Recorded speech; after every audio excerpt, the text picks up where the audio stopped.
Good morning, Peter Racy here, Anzac Day Precinct YouTube channel, and we're reporting on Anzac Day 2022 from Blackbutt. And Blackbutt is the home of the Roy Emerson Museum Gardens and statue, which is quite beautiful, as you can see. Now, this year is the 100th anniversary since the very first Anzac Day was officially commemorated throughout the whole of Australia after a Premier's Conference in 1921. Most states in 1922 had a public holiday, but not all. All states had a public holiday after 1927.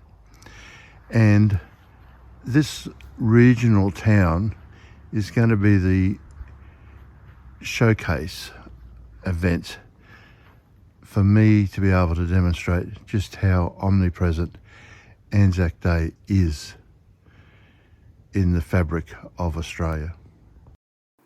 And on Anzac Day Eve last night, Mark Lee hosted, as a special 90th anniversary of the ABC, a documentary called The Many Days of Anzac. And there were a couple of very specific and special sections which I want to include at the end of this YouTube from that particular show. The flags have been lowered. Security guards and police have arrived. The crowds are assembling, and it's not quite as bad as what it looks like because the pub has a brilliant coffee bar open. Moments to allow us to acknowledge this solemn ceremony. Most of the men here served in the light horse, not only at Gallipoli. This dawn, we are brought together by the love we share for our country and our admiration of high character and selfless service. Here, in this dawn, we pause to commemorate the service and the sacrifice of so many at Gallipoli. We commemorate an event which is luminous in the registers of Australian history. At around 4:30 in the morning of the 25th of April, 1915, soldiers of the Australian and New Zealand Army Corps, the 1st Anzacs, landed on the Gallipoli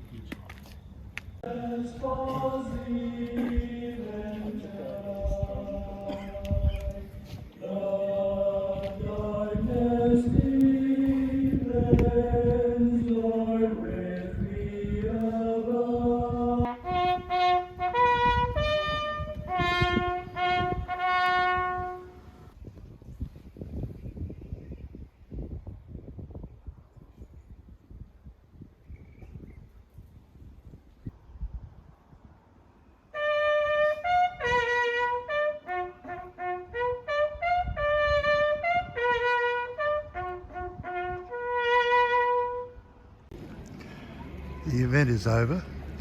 Didn't quite go to the way the RSL sub-branch was hoping, I suspect. The microphone didn't quite work.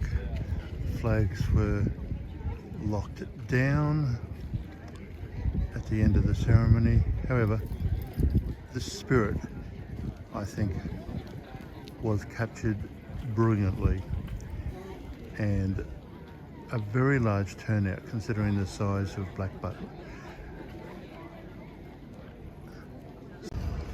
So in this last part of the YouTube, I just wanted to include a couple of clips from the ABC show last night that specifically canvassed Canon Garland. The key Anglican clergy responsible for crafting this liturgy of Anzac are Canon David John Garland in Brisbane, well known as an energetic organiser, and the Anglican Archbishop of Sydney, John Wright, and his colleague, the Dean of St Andrews, Albert Talbot. Of the three, two served as padres in the war, Garland in Egypt and Talbot at Gallipoli. I think the experience at Gallipoli for Talbot and generally as a chaplain for Garland impressed upon them the very significant value of unity. They saw Anzac Day as an opportunity to bring people together. These Christian soldiers helped fashion an ecumenical Anzac Day that speaks to many Australians. So in this last part of the YouTube, I just wanted to include a little bit of the footage from last night's ABC special at the Toowong Cemetery in 1924 of the Stone of Sacrifice and the Cross of Remembrance, because that was one of Canon Garland's major achievements and major milestones. Without that event proving that a substantial fundraising effort could occur, then the development of Anzac Square in the city of Brisbane could not have succeeded. 20s, as some elements of it evolved, has to reckon with the involvement of religious leadership.